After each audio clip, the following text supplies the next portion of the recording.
أعوذ بالله من الشيطان الرجيم. بسم الله الرحمن الرحيم. المشاهدون الكرام، السلام عليكم ورحمة الله تعالى وبركاته. أحييكم تحية طيبة مباركة، متمنيا لكم مشاهدين الكرام من خلال قناة سلام الإعلامية المباركة. أتمنى لكم دوما أن تكونوا في صحة وعافية بإذنه تعالى. اليوم أرحب بكم في رحاب هذه الحلقة رقم 75 في برنامج مع اللغة العربية. وكما نبدأ دوما حديثنا بقوله سبحانه وتعالى: يقول الله عز وجل في كتابه العزيز: لسان الذي يلحدون إليه أعجمي وهذا لسان عربي مبين. صدق الله العظيم. برنامج مع اللغة العربية يأتيكم من قناة سلام الإعلامية، فأهلا ومرحبا بكم في هذه الحلقة.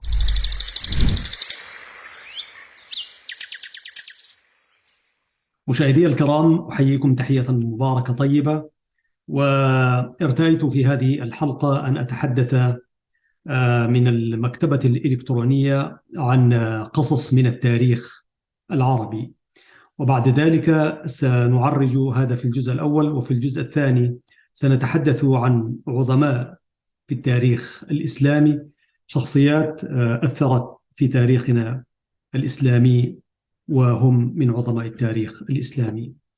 ففي الجزء الأول، بعد الترحيب بكم أيها الإخوة والأخوات، من القصص التاريخية التي ترويها كتب الأدب والسير في المكتبة العربية، يعد فن القصة أحد الأجناس الأدبية التي تحيزت مكانا فريدا في الأدب العربي. وقد عرفت القصة بأنها من رواية فن أو فن رواية الخبر المقصوص، وقد تعبر القصة عن واقع معاش أو شيء حدث في زمن مضى. والقصة التاريخية نوع من أنواع القصص التي تروي حدثا وقع في حقبة تاريخية معينة، ويكون الاعتماد بشكل أساسي في القصة التاريخية على عناصر عدة، منها الشخصيات والزمان والمكان. وتهدف القصة التاريخية إلى توضيح الحقائق بأسلوب شيق وماتع، أي ممتع. وسيتم الحديث عن مجموعة قصصية من التاريخ العربي في هذا المقال كما يقول الكاتب. والتاريخ يعنى بدراسة كل ما مضى، ومهمة المؤرخ تصوير قصة الماضي وتحليلها وصياغتها من الوثيقة المخطوطة بأمانة علمية. لذلك يجب أن يكون المؤرخ هو الطرف المحايد في كتابه للقصة. ونحن نقرأ عليكم سيداتي سادتي من موقع سطور، وهو موقع أدبي وتاريخي وإسلامي يعنى بما نقدم لكم جانبا منه مشاهدينا الكرام. وفيما يتعلق بقصص من التاريخ العربي، يقول الكاتب: التاريخ هو قصة الماضي بأكمله، يعالج الحالة الاجتماعية في العصور المختلفة، وقد يعالج الحالة الفنية البارزة في الحضارات السابقة، معتمدا على الآثار الماثلة في الوقت الحاضر. ولا يغفل المؤرخ، أي لا يغفل المؤرخ عن دراسة الحالة الاقتصادية في العصور التاريخية وما قبل التاريخية.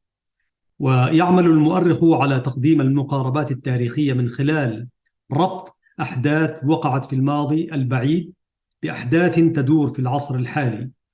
وهناك الكثير من الأحداث في العصر الحالي يمكن ربطها بمجموعة قصصية من التاريخ العربي. فعندما يتم دراسة تقسيم الوطن العربي، تكون المقاربة التاريخية لهذا التاريخ أو لهذا الحدث واضحة من خلال دراسة عصر ملوك الطوائف، فهو يمثل تقسيم الأندلس إلى دويلات. وهذا ما حدث في الوطن العربي، لأنه وبعد أن كاد يحكم كدولة واحدة قسم إلى العديد من الدول. الحديث حول المقاربات التاريخية يطول، لذلك سيتم الحديث عن مجموعة قصصية من التاريخ العربي، وفيما يلي مجموعة من القصص. وأنا أستعرض هذه الجزئية من المقال. تذكرت كتاب قرأناه في مرحلة الدراسات العليا للكاتب المصري الدكتور عاصم الدسوقي، أنا أتمنى له الصحة والعافية. كتاب هو في غاية الأهمية لمن أراد أن يتعرف على العالم العربي هذا المجزأ، كيف نشأ. اسم الكتاب اسمه الكتاب الوحدة والتفكك في الوطن العربي. هذه الوحدة التي تشبه الكتلة العربية موحدة هي تأسست وهي يعني مفككة. وحقيقة الواحد لا يستغرب إذا ما قرأ ذلك التاريخ، لا يستغرب ما يعانيه العالم العربي من تفكك مقيت، يعني تفكك لا يرضي الإنسان العربي المسلم. ولذلك في هذه القصة الأولى، قصة شجرة الدر. شجرة الدر اسمها عصمة الدين، جارية من جواري السلطان الصالح نجم الدين أيوب سلطان الدولة الأيوبية. دخلت في خدمة السلطان، ولكن بفضل الذكاء والجمال كانت شجرة الدر عصمة الدين التي أصبحت زوجة السلطان الصالح نجم الدين أيوب وسلطان الدولة المماليك، التي صاغت قصة من مجموعة قصص من التاريخ العربي.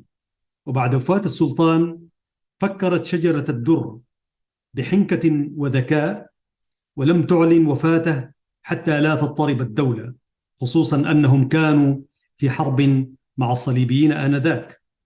وبقيت تكتب الأوامر للجند على أنها من السلطان حتى لا تضعف همتهم في الحروب مع الصليبيين.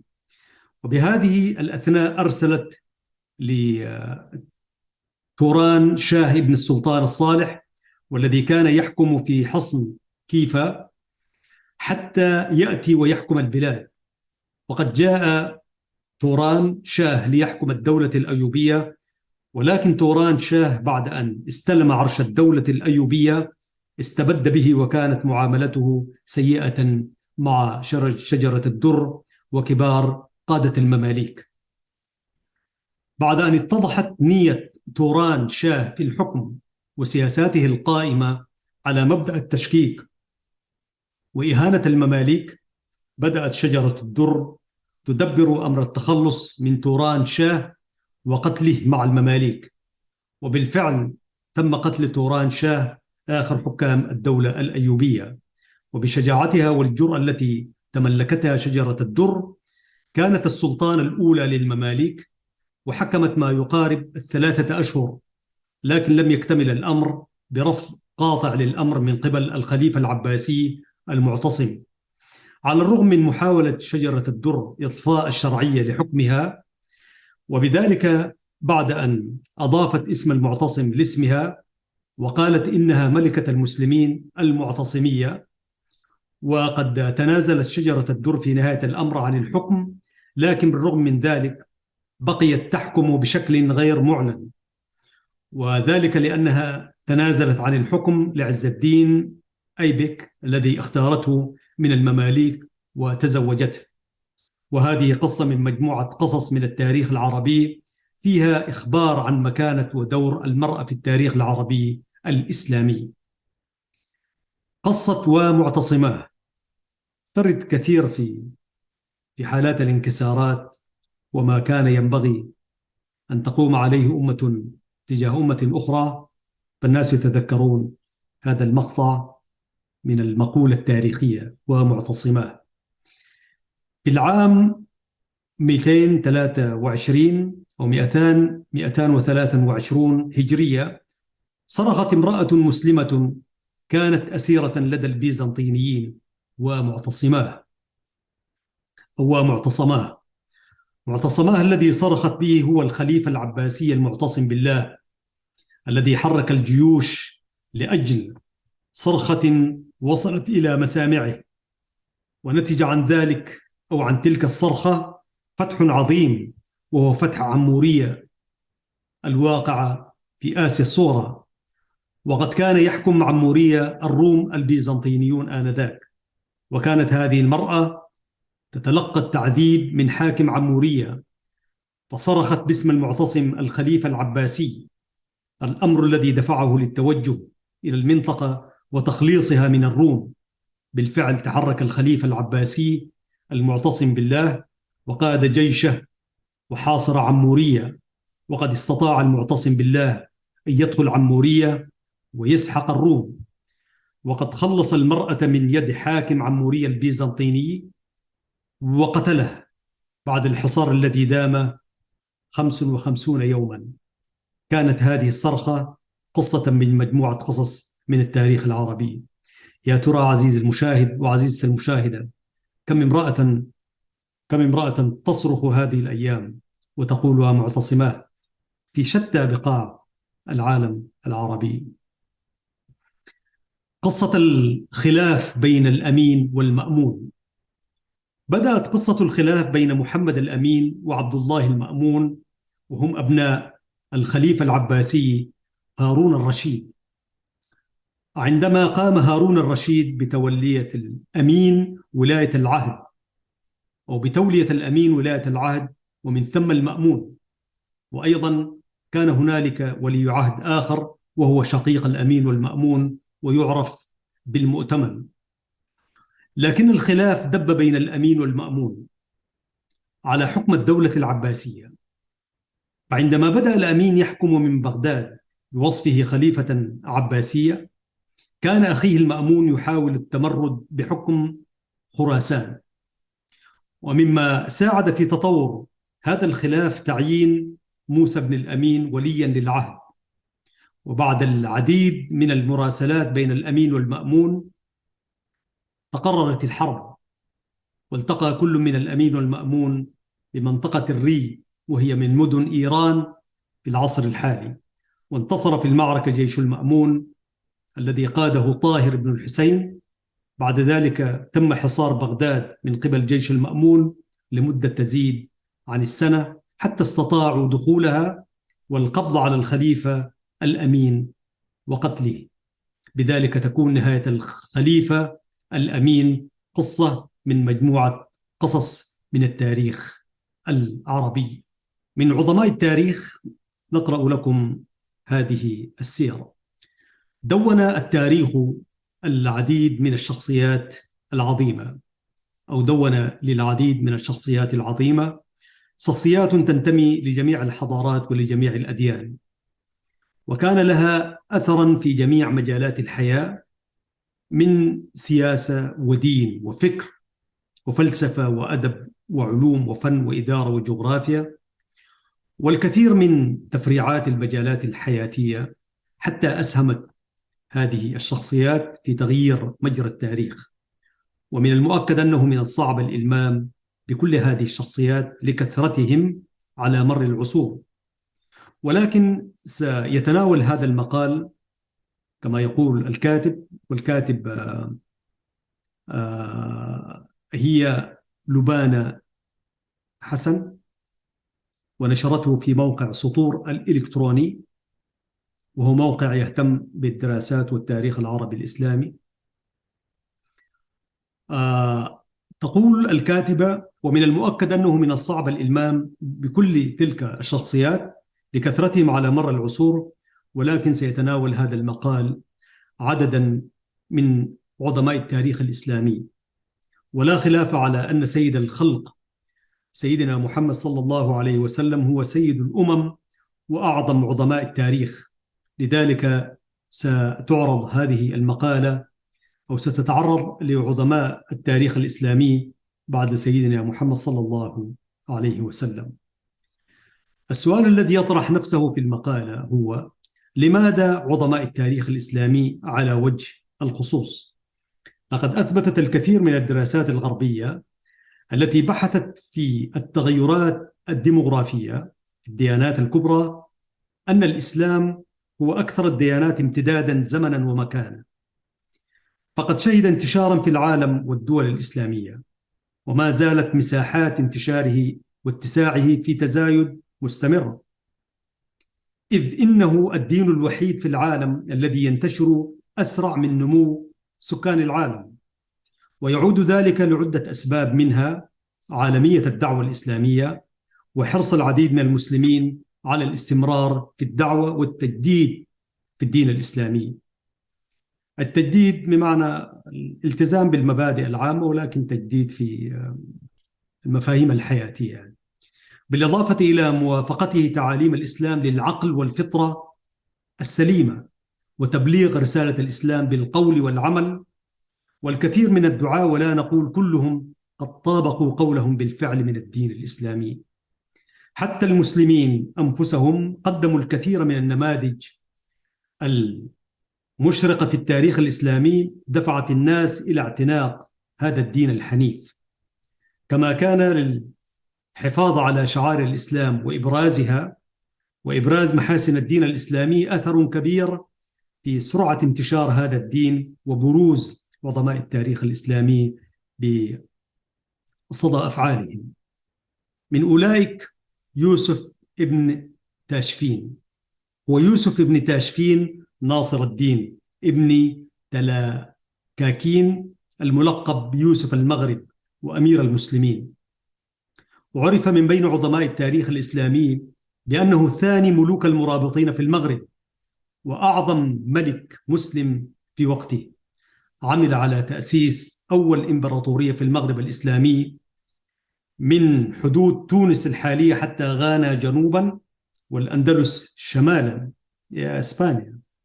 كان له أثر كبير في التاريخ الإسلامي بعد أن دخلت الأندلس في حالة من التفتت والضياع، فأنقذها مما هي فيه، ووحد ملوك الطوائف في الأندلس وضمهم إلى دولته بالمغرب بعدما استنجد به أمير إشبيلية، وهو قائد معركة الزلاقة وبطلها.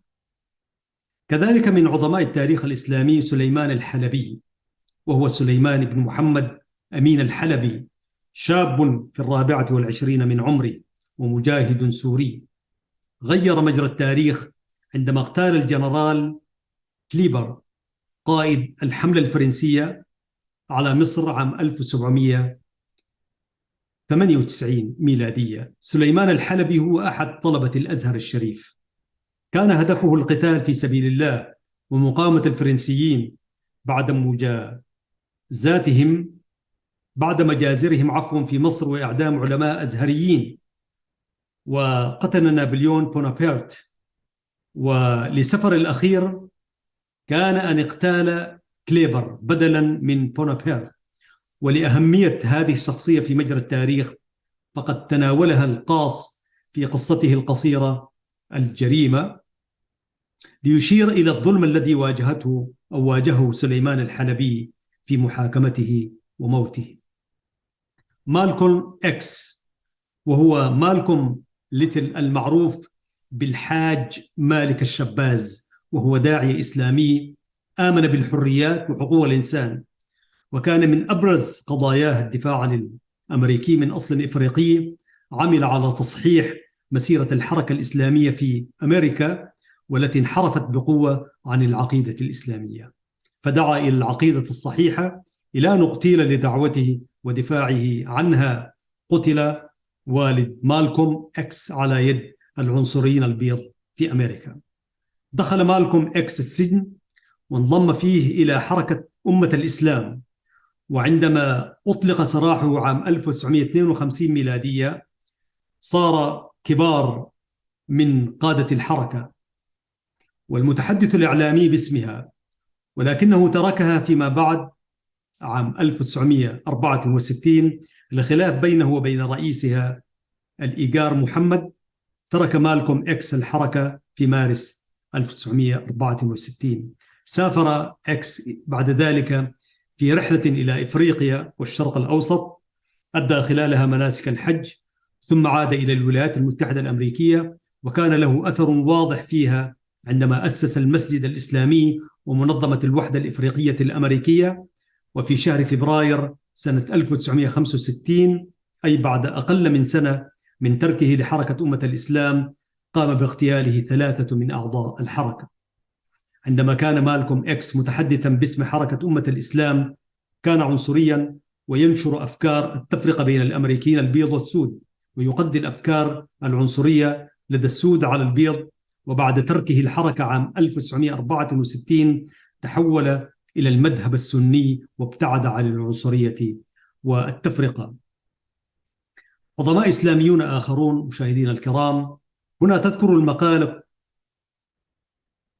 كتاب 100 من العظماء من عظماء الإسلام الذين غيروا مجرى التاريخ، وفيه قام مؤلف جهاد الترباني بإحصاء 100 من عظماء الإسلام التاريخي الذين غيروا وأثروا في التاريخ تأثيرا إيجابيا، عكسا للكتاب الذي ألفه الأمريكي مايكل هارت، وقدم فيه صورة سلبية للكثير ممن كتب عنهم أو كتب عنهم. وقد بدأ هارت كتابه بمحمد صلى الله عليه وسلم وبعض مجرمي التاريخ وسفاحيه أمثال جنكيز خان وأولدف هتلر. وذكر أيضا غوتاما بوذا على أنه أثر في التاريخ، رغم أن أتباعه لم يعادلوا نصف أتباع النبي محمد صلى الله عليه وسلم، وانتحر نهاية. ولهذا لم يره الترباني ممن يستحقون أن يكونوا ممن أثروا في التاريخ. ويذكر هنا أن الترباني يذكر أنه تحدث عن عظماء التاريخ الإسلامي، ومنهم من جاء قبل الرسول صلى الله عليه وسلم ليؤكد على مفهوم الإسلام الشامل، الاستسلام الكامل لله سبحانه وتعالى. والترباني في عرضه لعظماء التاريخ يجيب على جملة من الأسئلة، هي: ما هي بنود نظرية الغزو التاريخي؟ ومن هم غزاة التاريخ؟ ما حكاية الرجل الغامض أريوس؟ ومن هم الأريوسيين الذين ذكرهم الرسول صلى الله عليه وسلم في رسالته لهرقل؟ ومن هو المحارب الثالث عشر؟ وما هي حكاية الأخوان بربروسا؟ وفي أي موضع بالضبط يوجد اسم أحمد في الإنجيل؟ وكيف نشأ المذهب الشيعي؟ وما هي الخصائص السبعة للشيعة؟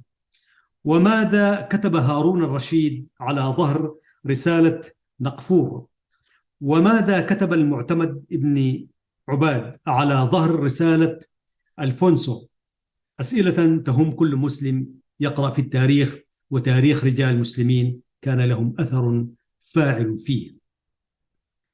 وفي عنوان فرعي عظماء التاريخ الإسلامي من الصحابة وأبنائهم، تقول الكاتبة: من عظماء التاريخ الإسلامي من الصحابة العظيم الأول في أمة الإسلام أبو بكر الصديق رضي الله عنه الخليفة الأول، وأربطون العرب عمرو بن العاص، وحواري رسول الله صلى الله عليه وسلم الزبير بن العوام، والمخلفون الثلاثة وطلحة بن عبيد الله، والقائد الذكي خالد بن الوليد، والقائد الأعلى للقوات الإسلامية المقاتلة أبو عبيدة عامر بن الجراح، والقائد الميداني لوحده الموت الإسلامية عكرمة ابن أبي جهل، والصحابي الجليل أبو سفيان بن حرب، والباحث عن السعادة سلمان الفارسي، وكاسر الضلع كسرى عمرو بن الخطاب، أو عفوا الخليفة عمر بن الخطاب رضي الله عنه، وقائد سلاح الفرسان الإسلامي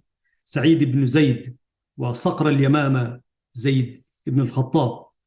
ومن عظماء التاريخ الإسلامي من الصحابة رضوان الله عليهم، الهدف رقم 1 لغزاة التاريخ، أو عفوا رقم 1 لغزارة التاريخ، عثمان بن عفان، وخال المؤمنين معاوية بن أبي سفيان، والبطل الخليفة أمير المؤمنين علي بن أبي طالب، وخامس الخلفاء الراشدين الحسن بن علي، والغازي الأول للقسطنطينية يزيد بن معاوية، وأسد القسطنطينية أبو أيوب الأنصاري، والصحابي الجليل أبو هريرة، ومؤسس علم الاقتصاد الإسلامي عبد الرحمن بن عوف، ووزراء الإعلام في حكومة النبي محمد صلى الله عليه وسلم، شعراء الرسول صلى الله عليه وسلم، والفرسان الثلاثة زيد بن حارثة، جعفر بن أبي طالب، عبد الله بن رواحة، والرباعي العظيم العبادلة الأربعة وقائد قوات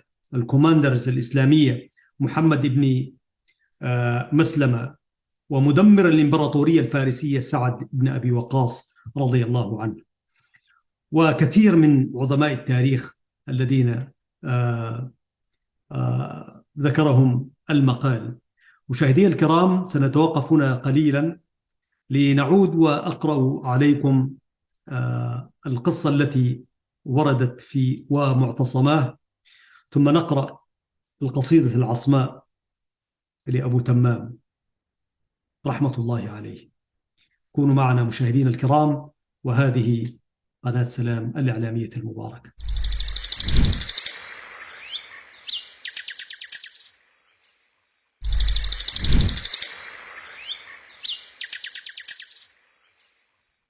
مشاهدينا الكرام، عدنا إليكم. الآن نحكي قليلا عما كتب عن قصة ومعتصماه، وقد خلدها الشاعر العربي الكبير أبو تمام.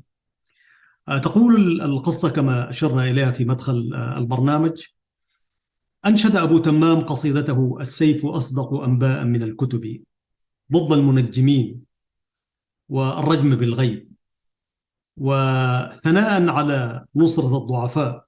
كان ذلك بعد صراخ امرأة عربية مستنجدة ومعتصماه بعد أن اعتدى عليها رومي آثم، فسخر منها ذلك الرومي، ووصل خبر ذلك إلى المعتصم بالله، فأقسم أن ينصرها وغزا بلاد الروم، حيث وقعت معركة عمورية الشهيرة عام 838 ميلادية 223 هجرية، والتي انتصر فيها المسلمون بقيادة الخليفة المعتصم بالله، رغم أن المنجمين كانوا قد نصحوا المعتصم بالانتظار حتى ينضج التين والعنب، لأنه لن يستطيع فتح عمورية قبل ذلك، لكنه لم يستمع لنصيحتهم.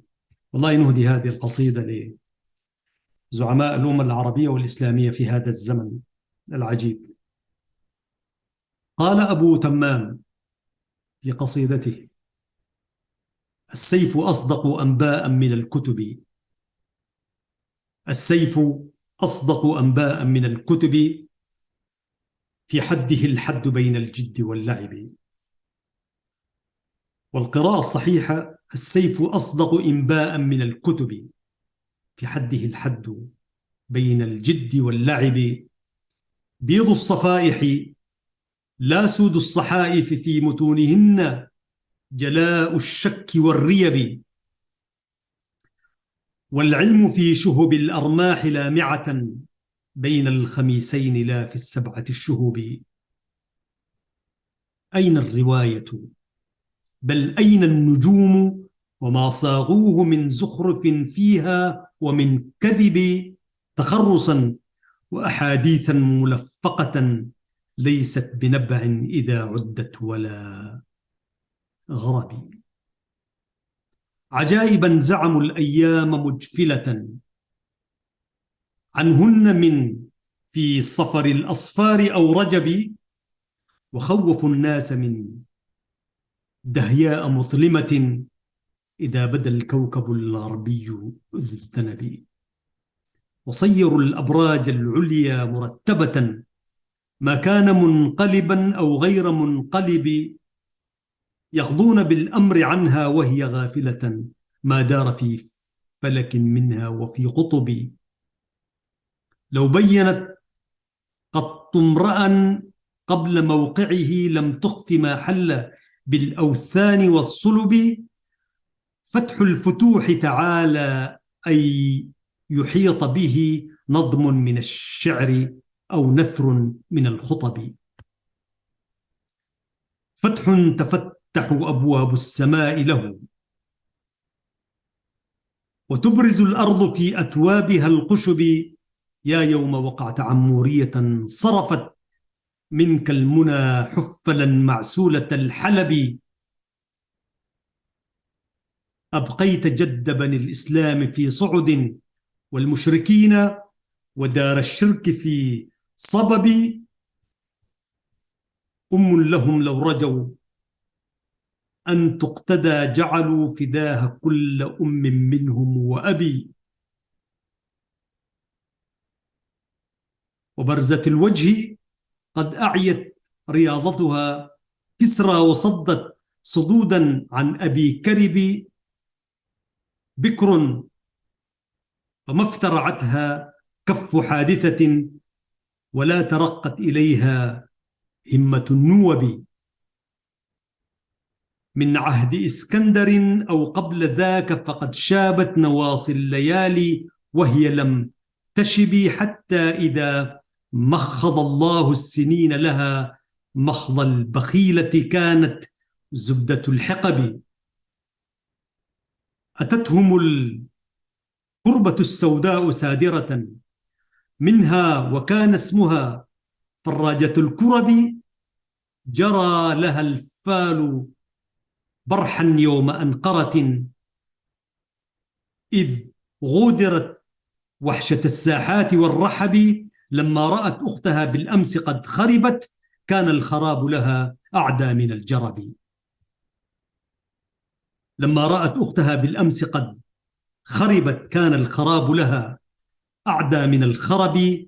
كم بين حيطانها من فارس بطل قال الذوائب من آن دم سرب، بسنة السيف والخطية من دمه لا سنة الدين والإسلام مختضب. لقد تركت أمير المؤمنين بها للنار يوما دليل الصخر والخشب، غادرت فيها بهيم الليل وهو ضحى يشله وسطها صبح من اللهب، حتى كأن جلابيب الدجى رغبت عن لونها وكأن الشمس لم تغب. ضوء من النار والظلماء عاكفة ومظلمة من دخان في ضحى شحب، فالشمس طالعة من ذا وقد أفلت والشمس واجبة من ذا ولم تجب. تصرح الدهر تصريح الغمام لها من يوم هيجاء منها طاهر جنبي، لم تطلع الشمس فيه يوم ذاك على بان بأهل ولم تقرب على غرب.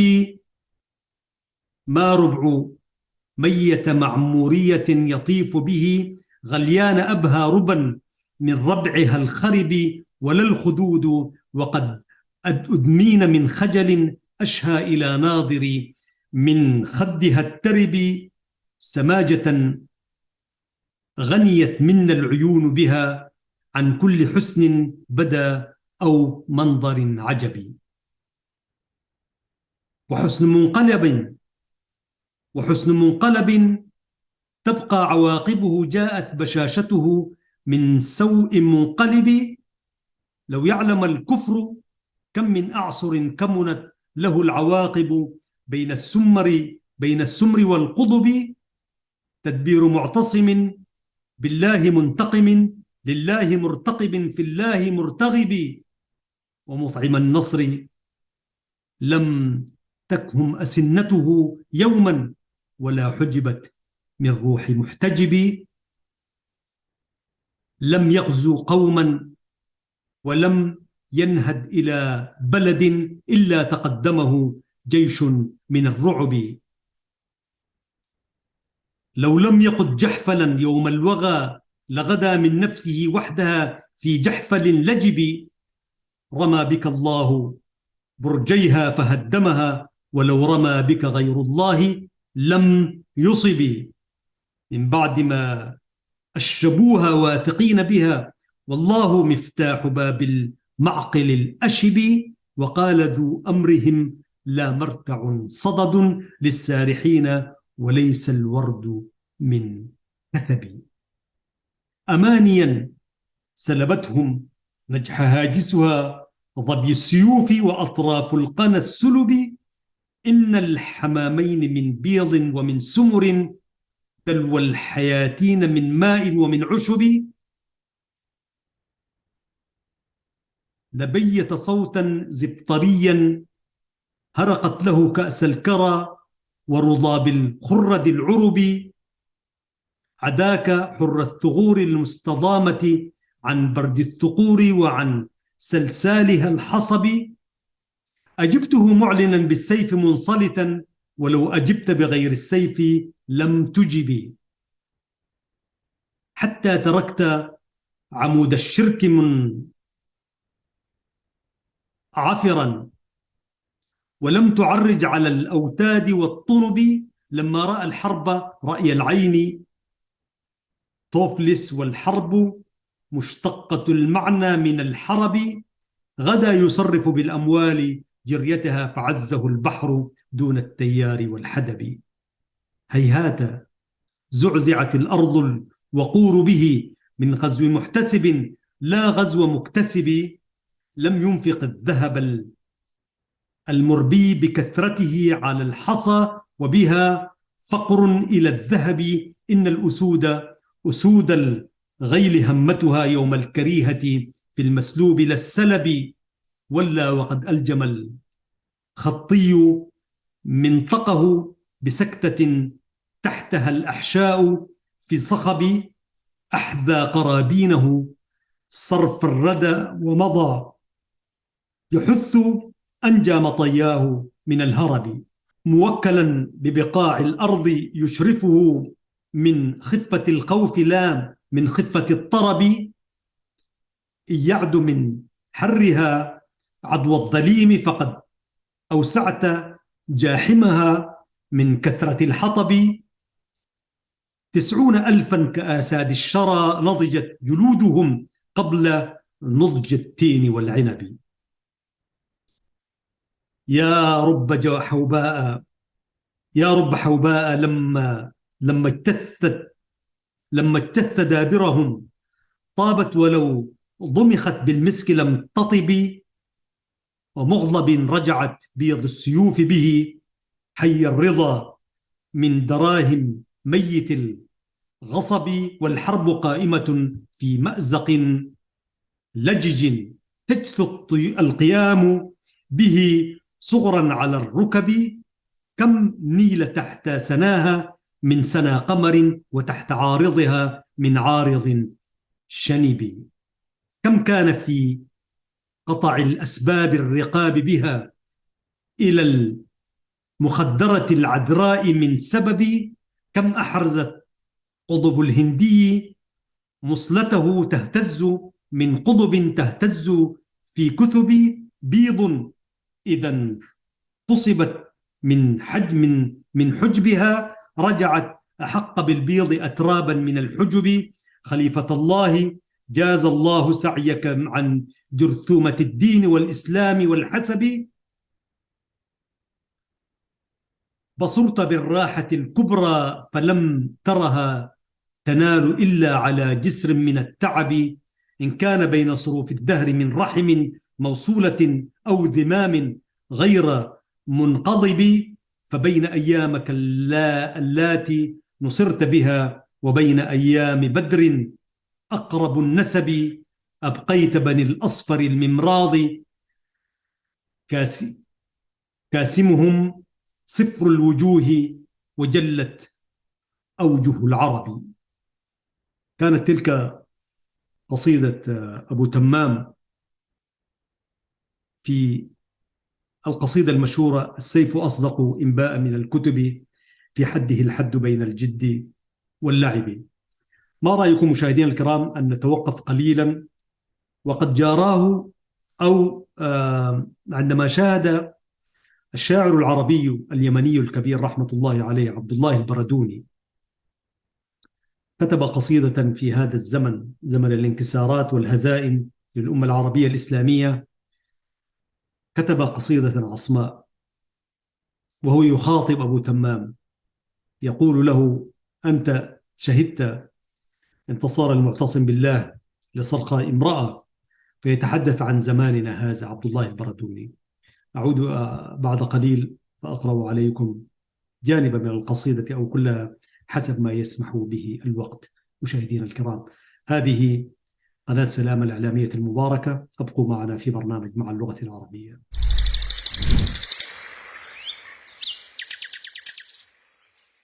بسم الله الرحمن الرحيم. مشاهدينا الكرام، عدنا إليكم وتبقى لنا قرابة 15 دقيقة من زمن هذا البرنامج في هذه الحلقة، وهي رقم 75. والآن أمامي قصيدة عبد الله البردوني الشاعر العربي اليمني الكبير رحمة الله عليه، وقدم قصيدة عصماء قوية كتبها عام 1971. كيف كان حالنا عام 71؟ وانظروا حالنا اليوم.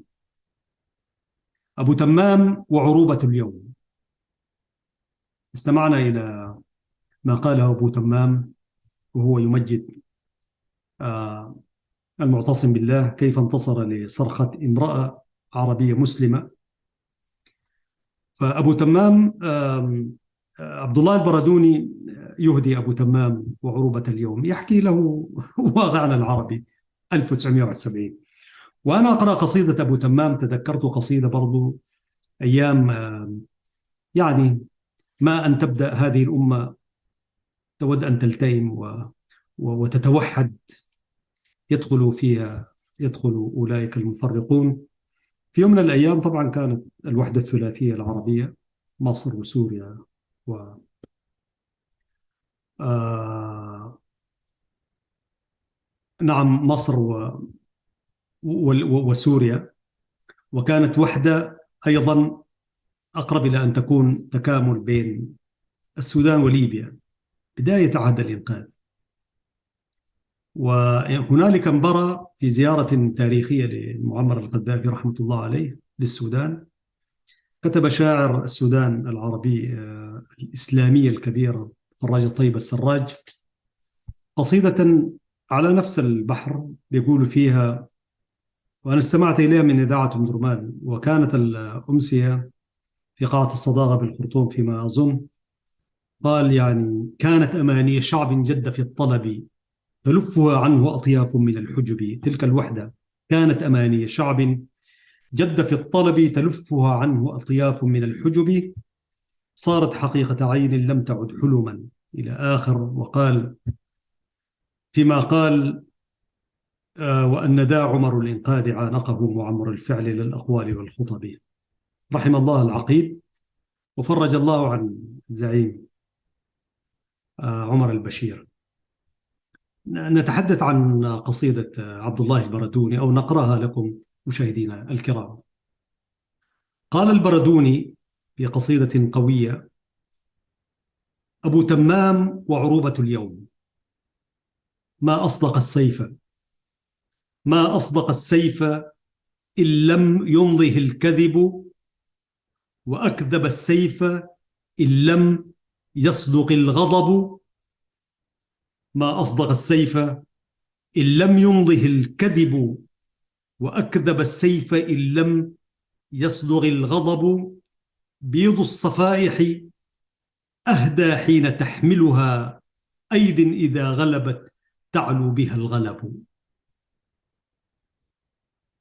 بيض الصفائح أهدى حين تحملها، أيد إذا غلبت تعلو بها الغلب.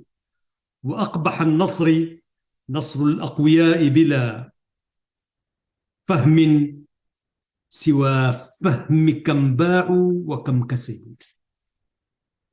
وأقبح النصر نصر الأقوياء بلا فهم، سوى فهم كم باعوا وكم كسبوا. أدهى من الجهل علم يطمئن إلى أنصاف ناس طغوا بالعلم واغتصبوا. قالوا هم البشر الأرقى وما أكلوا شيئا كما أكلوا الإنسان أو شربوا. قالوا هم البشر الأرقى وما أكلوا شيئا كما أكلوا الإنسان أو شربوا. ماذا جرى يا أبا تمام تسألني؟ ماذا جرى يا أبا تمام تسألني؟ عفوا سأروي ولا تسأل وما السبب. يدمى السؤال حياء حين نسأله، يدمى السؤال حياء حين نسأله. كيف احتفت بالعدا حيفا أو النقب؟ من ذا يلبي أما إصرار معتصم؟ كلا وأخزى من الأفشين ما صلبوا. اليوم عادت علوج الروم فاتحة، اليوم عادت علوج الروم فاتحة، وموطن العرب المسلوب والسلب. اليوم عادت علوج الروم فاتحة، وموطن العرب المسلوب والسلب. ماذا فعلنا؟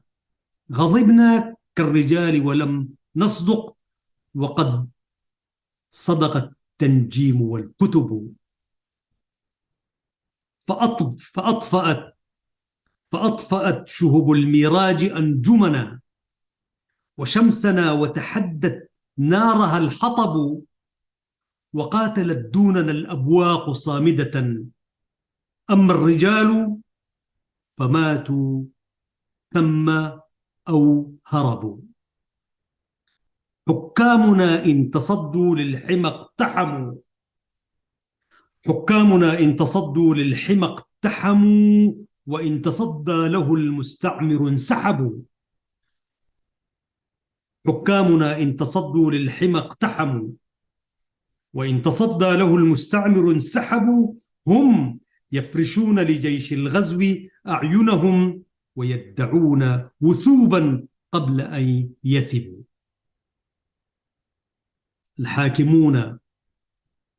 الحاكمون وواشنطن حكومتهم، واللامعون وما شعوا وما غربوا. القاتلون نبوغ الشعب ترضية للمعتدين، وما أجدتهم القرب. لهم شموخ المثنى ظاهرا، ولهم هوى إلى بابك الخرمي ينتسب. القاتلون نبوغ الشعب ترضية للمعتدين، وما أجدتهم القرب. لهم شموخ المثنى ظاهرا، ولهم هوى إلى بابك الخرمي ينتسب. ماذا ترى يا أبا تمام؟ هل كذبت أحسابنا أو تناسى عرقه الذهب؟ عروبة اليوم أخزى لم ينم على، عروبة اليوم أخزى لم ينم على وجودها اسم ولا لون ولا لقب. 90,000 لعمورية اتقدوا، 90,000 لعمورية اتقدوا. وللمنجم قالوا إنها الشهب. قيل انتظار قطاف الكرم ما انتظروا، قيل انتظار قطاف الكرم ما انتظروا. نضج العناقيد لكن قبلها التهبوا. واليوم 90 مليونا وما بلغوا. ساعتها كنا 90 مليون، 71، واليوم أكثر طبعا. واليوم 90 مليونا وما بلغوا نضجا، وقد عصر الزيتون والعنب. يا سلام، رحم الله البردوني. يقول اليوم 90 مليونا وما بلغوا نضجا، وقد عصر الزيتون والعنب. تنسر رؤوس العوالي نار نخوتها، إذا امتطاها إلى أسياده الذنب. حبيب أوس أبو تمام، حبيب وافيت من صنعاء تحملني، حبيب وافيت من صنعاء يحملني. نسر وخلف ضلوعي يلهث العرب. ماذا أحدث عن صنعاء يا أبتي؟ مليحة عاشقاها السل والجرب. ماذا أحدث عن صنعاء يا أبتي؟ مليحة عاشقاها السل والجرب. ماتت بصندوق وضاح بلا ثمن، ولم يمت في حشاها العشق والطرب. كانت تراقب صبح البعث فانبعثت في الحلم، ثم ارتمت تغفو وترتقب. لكنها رغم بخل الغيث ما برحت حبلى، وفي بطنها قحطان أو كرب. وفي أسى مقلتيها يغتلي يمن، ثان كحلم الصبا ينأى ويقترب. حبيب تسأل عن حالي وكيف أنا، شبابة في شفاه الريح ينتحب. كانت بلادك رحلا ظهر ناجية، أما بلادي فلا ظهر ولا غبب. أرعيت كل جديب لحم راحلة كانت رعته وماء الروض ينسكب، ورحت من سفر مضن إلى سفر أضنى، لأن طريق الراحة التعب. لكن أنا راحل في غير ما سفر، رحلي دمي وطريق الجمر والحطب. إذا امتطيت ركابا للنوى فأنا في داخلي أمتطي ناري وأغترب. إذا امتطيت ركابا للنوى فأنا في داخلي أمتطي ناري وأغترب. قبري ومأساة ميلادي على كتفي، وحولي العدم المنفوخ والصخب حبيب. هذا صداك اليوم أنشده، لكن لماذا ترى وجهي وتكتئب؟ حبيب هذا صداك اليوم أنشده، لكن لماذا ترى وجهي وتكتئب؟ ماذا أتعجب من شيبي على صغري؟ إني ولدت عجوزا كيف تعتجب؟ واليوم أذوي وطيش الفن يعزفني، والأربعون على خدي تلتهب. كذا إذا ابيض إيناع الحياة على وجه الأديب أضاء الفكر والأدب. وأنت من شبت قبل الأربعين على نار الحماس تجلوها وتنتحب. وأنت من شبت قبل الأربعين على نار الحماسة تجلوها وتنتحب، وتجتدي كل لص مترف هبة، وأنت تعطيه شعرا فوق ما يهب. شرقت غربت من وال إلى ملك، يحتك الفقر أو يقتادك الطلب.